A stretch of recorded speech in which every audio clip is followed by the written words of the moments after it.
দুল আর পায়ের গোড়ালি আপনি রোজ দেখেন, আর আরো অনেক কিছু দেখতে পাওয়ার স্বপ্ন দেখেন। স্বপ্নে যাকে ইচ্ছে মতন দেখেন, আমি সে নেই।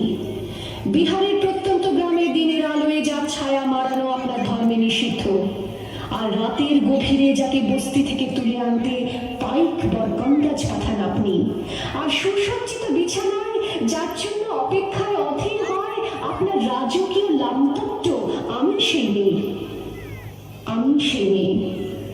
আসামের চা বাগানে ঝুপড়ি কামিন বস্তি থেকে যাকে আপনি নিয়ে যেতে চান সাহেবী বাংলোয় মধ্যরাতে, ফায়ার প্লেসের ঝলসে ওঠা আলোয় মোদির চোখে দেখতে চান যার অনাপ্যত শরীর, আমি সে নেই। রাজস্থানের শুকনো উঠোন থেকে পিপাসার জল আনতে যাকে আপনি পাঠিয়ে দেন 10 মাইল দূরের সরকারি ইদারায়, আর 20 মাইল হেঁটে ক্লান্ত বিধ্বস্ত যে রমণী ঘরা কাকে ঘরে ফিরলেই যাকে বসিয়ে দেন চুলার আগুনের সামনে আপনার রুটি বানাতে, আমি সে নেই।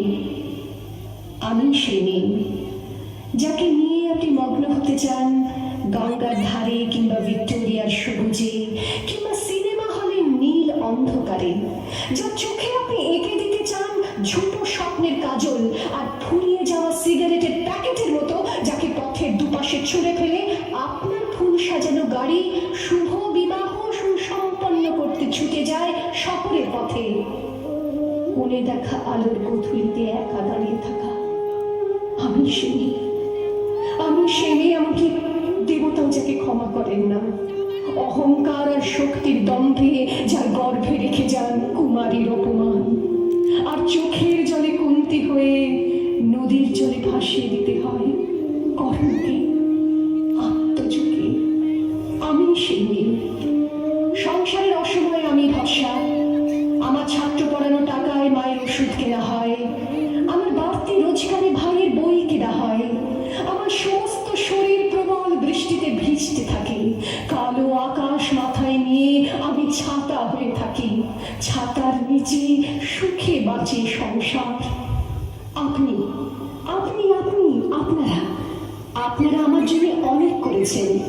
সাহিত্যে, কাব্যে, শাস্ত্রে, লোকাচারে আমাকে মা বলে পুজো করেছেন, প্রকৃতি বলে আদিক্ষেতা করেছেন, আবার শহরগঞ্জের গানাগুলিতে ঠোঁটে রং মাখিয়ে কুপি হাতে দাঁড় করিয়ে দিয়েছেন। হ্যাঁ, আমি সেই। একদিন হয়তো অন্য কোনো একদিন আমার সমস্ত মিথ্যে পোশাক ছুঁড়ে ফেলে দিয়ে আমি হয়ে উঠবো সেই অসামান্য। খোলা চোখ, মেঘের মতো থাকবে আমার খোলা পিঠ, দু চোখে জ্বলবে ভীষণ আগুন, কপাল ঠিকরে বেরোবে ভয়ঙ্কর তেজরশ্মি, হাতে ঝলসে উঠবে সেই খড়গ, দু পায়ের উপরে বেজে উঠবে রণদুন্দুভি, নৃশংস অট্টহাসিতে ভরে উঠবে আকাশ, দেবতারা আতঙ্কে স্তব্ধ হয়ে বলতে থাকবে ওয়ামের পুত্র ভারু গৌরান মুক্তকে সিংহদর ভুজন কালে কেমন শিকার মুন্ডমালা বিভূষিতাম। বিভৎসতা দমনের মতো আমি এগোতে থাকবো, আর আমার এগিয়ে যাওয়ার পথের দুপাশে মুন্ডহীন অসংখ্য দেহ ছটফট করতে থাকবে। সভ্যতার দেহ, প্রগতির দেহ, উন্নতির দেহ, সমাজের দেহ। হয়তো আমি সেই নেই, হয়তো বা